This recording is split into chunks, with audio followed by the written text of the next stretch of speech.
Hello, welcome back to Toy Thursday with Johnny Tiger on November 25th, 2021. Hopefully, all our American friends have had a beautiful, wonderful, simply amazing Thanksgiving, and maybe now you're sleeping off your big turkey dinner. Kitten and I enjoyed our Thanksgiving.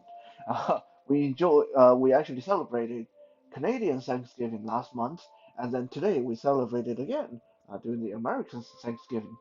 Hey, it's always good to have another excuse for celebration. The more, the better. It's what I say. So, as promised, this week we are going to finish off our grandmas that kick butt uh, little series, and the next week we are going to start on some hardcore, badass grandpas in the action figure and character world. But before we get to that, we have one more grandma, and this one is more of a honorable mention. Uh, I honestly struggled a little bit. Part of me didn't want to include this week's character, and we'll talk a little bit more about that in a little bit.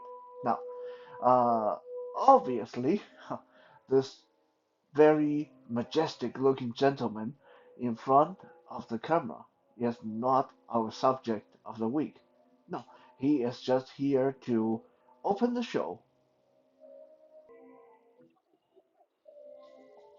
This gentleman is one of the tallest characters in Lord of the Ring, and he is none other than the ruler, leader, king of Rivendell, the elven lord Elrond himself. Now, uh, those of you who are familiar with Lord of the Ring, either the books or the movies, you know who Elrond is. He is the ruler of Rivendell, and when the Fellowship of the Ring set out on their adventure, on their journey to destroy the One Ring, Rivendell was one of the was basically their first major stop, where they had the Council of the Fellowship, and everyone sat around to try to decide who should go take the ring to destroy it and where how it should be done and all that stuff. So the uh, little council meeting with Elrond was one of the major scenes in the early stage of the adventure of the Lord of the Rings. On top of that, we have not seen a lot about regarding Elrond. We have seen, however, a lot about his daughter Arwen, and she ended up being the bride of Aragorn, one of the major heroes of the story. So Elrond and his daughter definitely are important people in the story. Now, the character we're going to show today, just happened to be even more impressive, more important than Elrond and Arwen. The person we're going to show today is none other than Galadriel, who turns out to be Elrond's mother-in-law, the greatest elven queen ever lived, one of the greatest elven female ever existed, and is over 7,000 years old. And by virtue of being Elrond's mother-in-law, then she is Arwen's grandmother. So, no matter by age or by stature or by title, she definitely deserves to be one of the grandmas that kick butt. So why is it that I hesitate to include her and in the end have to include her as an honorary mention? Uh, you'll understand as we continue. Now, before we go any further, for those of you who are not really into the whole fantasy world or the Lord of the Ring, uh, just a quick mention that, of course, when I say elves or elven, as in case of Galadriel and Arwen and Elrond, uh, we are not talking about the Santa Claus elf with little people and pointy shoes and making toys. We're not talking about that kind of elves. And so, in most high fantasy, most medieval fantasy, and so I believe it was even started by J.R.R. Tolkien in his Lord of the Ring books. Elves are quite different. So, elves in this context, they are another race, that a different kind of being. So that part is true, but they are not little people. They don't wear they don't wear pointy shoes and they don't make toys. They are, however, very magical, but they are tall, graceful. Typically, they are average size. They average to be the same size as a tall human being, but there are elves such as Elrond here that towers above even the tallest human. These elves also are very graceful and very serious, very proud, uh, tend to be a little bit arrogant, and they love to drink and sing songs and write poetry. They love art, and they are great warriors, swordsmanship and uh, marksmanship with arrows and throwing knives and stuff like that. They are great warriors. So, in another word, elves are uh, beautiful, arrogant, great warriors. Almost do everything better, just a little bit better than regular human being. That kind of creature. So very different from uh, Christmas elves. Uh, they do, however, have pointy ears, so I guess that part is similar to the classic conventional depiction of Christmas elves. Now, without further ado, we are not going to talk too much about Elrond today, even though he is a very impressive figure and definitely will deserve a mention in the future episode where we'll look at him in more details. But today, his only purpose here is to open the door for his mother-in-law, Lady Galadriel, the greatest elven queen ever lived. So, who is Galadriel and why is she so great? Why is it that I hesitate to include her but decide to in the end?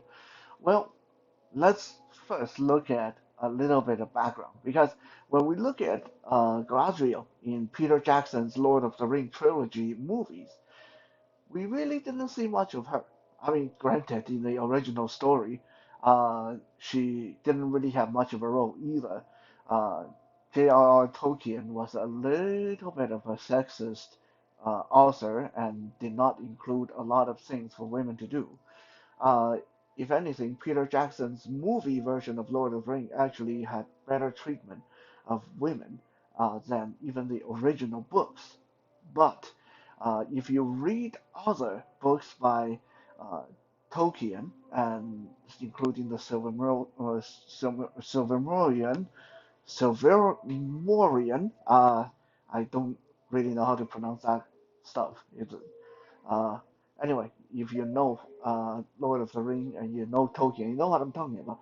Untold Story of the Middle Earth and several other stories of the original adventures and things that happened before Lord of the Ring, then you know that Galadriel is actually quite impressive.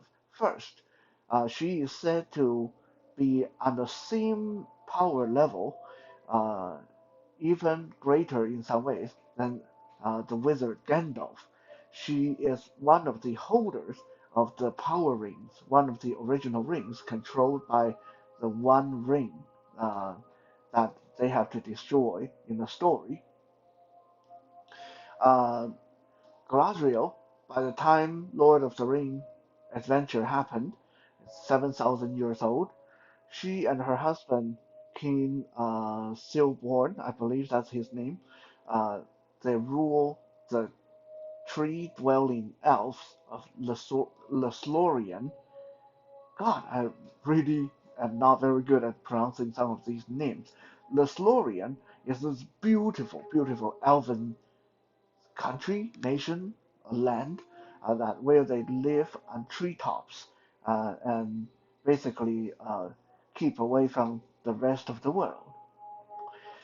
Now, we did not see this during the movie. However, the story goes that during the War of the Middle Earth, when they were trying to destroy the Master Ring, the Slorian was besieged, was under siege uh, by bad guys 3 times.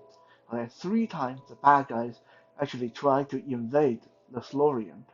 But all 3 times they failed, and the only reason that they failed was the Slorian was protected by a power so great that the only way for them to succeed would have been for them to have uh, the Dark Lord Sauron to show up in person, which he didn't. So the bad guy was never able to take the Saurian. This great power behind the scene that was not talked about was Lady Galadriel and her magic. Later, after Sauron was defeated and the Master Ring was destroyed, the elves of Lothlorien went forward and took down one of the enemy's stronghold, and it was said that during that war, Galadriel single-handedly brought down the entire city and the walls and defenses of the enemy, again with uh, her magic alone. So from these examples, and also from the little glimpse we've seen in the movie, where Frodo was trying to tempt her with the One Ring, the Ring of Power, and she had this vision about becoming like a goddess and becoming great and terrible, and then she was able to resist that temptation and give the ring back to Frodo. That shows us that Galadriel is very formidable on a magical level. She's also gifted with the ability of using telepathy and can see into prophecy, and she can see into every person's mind and see that if they're lying, if they're telling the truth, if they're honest, if they're good, or if they're evil. So she is quite psychically powerful in addition to being magically powerful as well. On top of that, it was said in her biography, in J.R.R. Tolkien's own words, that Lady Galadriel is the greatest female elf ever lived, and whether it be on a magical level or on the athletic level, she's the best. She just there's none that's better than her uh, among female elves. And during some of the most terrible wars of the early ages, she was the only female elf that stood tall against the bad guy with the male elves. So this is an elven queen that lived for 7,000 years and is both great and really powerful at both the mental and the physical level. And on top of that, she is kind, merciful, fair, and uh, very pretty to boot. Now, her being very pretty does present a problem that almost didn't qualify her for a grandma that kicked butt. You see, my original intention of doing, uh, well, let's just say the old folk series of Toy Thursday is to show that even older looking, senior appearing action figures and characters can still have their appeal. And so far, I think we've been very successful. However, if you go by J.R.R. Tolkien's description of Galadriel, even at 7,000 years of age, she is the most beautiful of all the elves. She has golden silvery hair, and she is about 6 foot 4 inches tall, extremely graceful, extremely powerful. So even though she is technically a grandmother, because as we already said, her son-in-law is Elrond, and Elrond's daughter is Arwen, so Galadriel is Arwen's grandmother or grandma. Um, so she definitely fit the title, and she's definitely old enough. She's 7,000 years old after all. Um, but she doesn't look the part. She looks so beautiful that she can be any age. So this kind of created a little bit of a dilemma because if we want just old characters, regardless of look, then I can start including a lot of goddesses that are thousands of years old, but they still look like they're 18 years old. Heck, Wonder Woman is also thousands of years old, so technically she would classify as a grandma that kicks butt, but it kind of defeats the purpose when they look like they're 18. So that's why I almost didn't want to include Galadriel, but the character is so impressive, and uh, she is such a well-made action figure that I thought it uh, worth just including her as an honorary member of the grandmas that kick butt. She is almost a perfect likeness. This action figure, not Galadriel herself, this action figure is almost a perfect likeness of Kate Blanchett, who played Galadriel in Lord of the Rings movies. She is tall, she's very slender, and her facial sculpt is very recognizable. She has two uh, locks of hair that come down over her shoulder in the front. And when I turn her around, we'll have to do some creative things with her outfit in the back. But then you'll see that her hair is very long in the back as well. Her hair in the back flows down almost all the way to the back of her thigh. Uh, Usually you won't see it because usually it's covered by her cloak, and you will never see Galadriel herself lifting her cloak up like this in the most undignified manner. But excuse me, I have to do it because I need to show you guys her hair. Her cloak is a very elaborate piece, really worth talking about just on this action figure. The cloak is layered in different materials and it has a hood attached to it so you can display Galadriel with her hood up or her hood down. The cloak, as I mentioned, uh, is layered.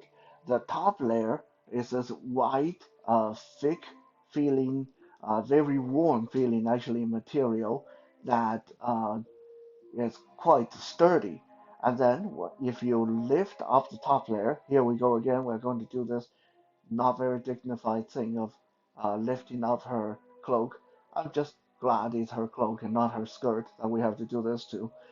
Anyway, so if you lift up her cloak, the outer layer, you will see that the under layer has a kind of a uh, different texture that make it look and feel a lot like real silk. That is really, really cool how they layer her garment, just the outer garment, like this. Under her cloak, she wears a white dress imprinted with brocade flowers, and around her neck, there's a very ornate looking brooch. Her dress goes all the way down to her feet. She's barefoot, by the way. Uh, Actually has very delicate looking feet. And there are veins on her side of her neck, on her arm, and on her leg. So very, very realistic. Uh, Her sleeves are very large. She has very long and poofy sleeves. Now the uh, bottom of her dress, the skirt part of her dress, and the large sleeves. They're all rubber materials, and they're actual arms and legs inside. So it's really well put together action figure. I'll say a lot of different material, a lot of different layers. She's also got a belt around her waist that is off-white and has some impressive looking elven runes and symbols upon it. Now, however, with all this said, she is a great looking action figure, but there's really not a lot you can do with her. Not that you really need to, because Galadriel is not really the kind of character that jumps around or get on and off horses or get into martial art poses. She mostly just stand there, look really wise, and if she need to do anything, she just do a gesture with her hand and things happen. Uh, or she just looks into someone's eyes and reach right into their soul and read their mind. So she's not a very dynamic character. So her action figure is not very dynamic because of the huge sleeves and her long skirt. And these are all uh, rubber pieces. Uh, Even though her arms and legs are jointed, you can't get them to do anything because the rubber skirt and rubber sleeve will always kind of push the joint back to its default position. You can display her with her arm raised up to the side like she is now, or uh, have her arm hang down more naturally. Uh, but that's about it. There's no way for her to squat down or kneel down or bend down. Nothing like that is going to happen with this action figure, even though she does have the leg joint that should have been able to do that, but her long skirt makes it impossible. Also, her tiny little feet makes it really difficult to get her to stand up as well. Now, the original plan of this was released by Toy Biz in the early 2000s, I believe 2003, by the way. So it's quite an old action figure. Um, the original concept was she was going to come uh, equipped with a basin that she uses as her mirror in the movie. So in the movie, she makes you look into this basin of water, and it will reflect back to you all the dreams and uh, fantasies you might have and your desires and stuff like that. So the original concept was she was going to come with that. However, it's very disappointing. In the end, when she was finally released, she almost got cancelled as well, by the way. So we can all be very glad that Galadriel did get released as an action figure. Um, but she only appeared with the little pitcher of water that she filled her basin with. The actual basin was nowhere to be seen. So you can sort of hang the pitcher of water on her hand like this, but there's no way for her to actually grip it because both her hands are sculpted open.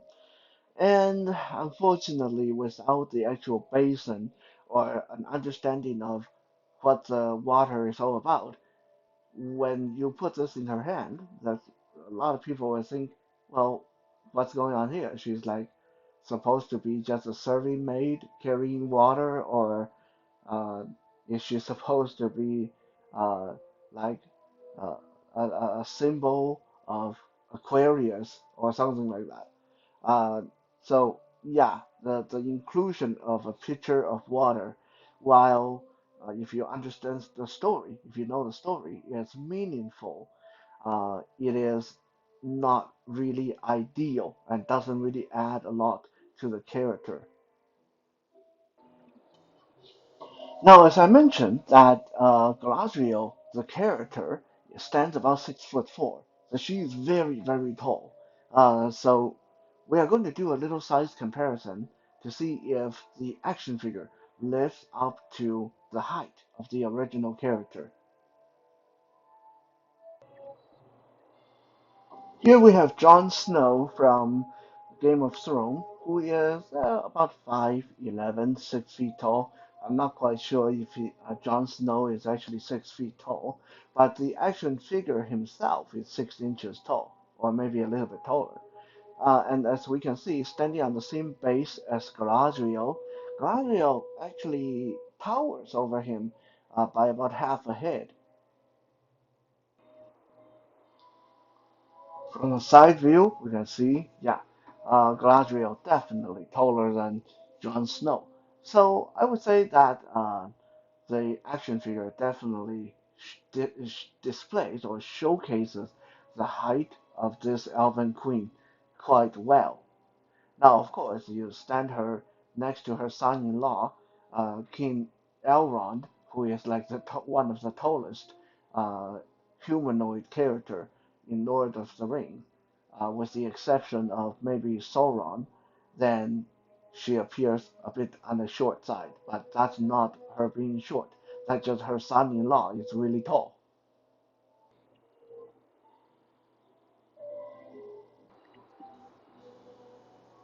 In the end, even though she is not very articulated or dynamic as an action figure, and she lacks the one accessory that would really, really make sense for her. Uh, Galadriel is really worthwhile to add to your collection because she is an elven queen, and you just don't get that many elven queen in action figures, unfortunately. Um, and she is well put together. There's so many layers to her outfit, and the whole design is just very artistically uh, done and very well thought out. So she is a very well done action figure, not to mention the perfect likeness of the actress Kate Blanchett.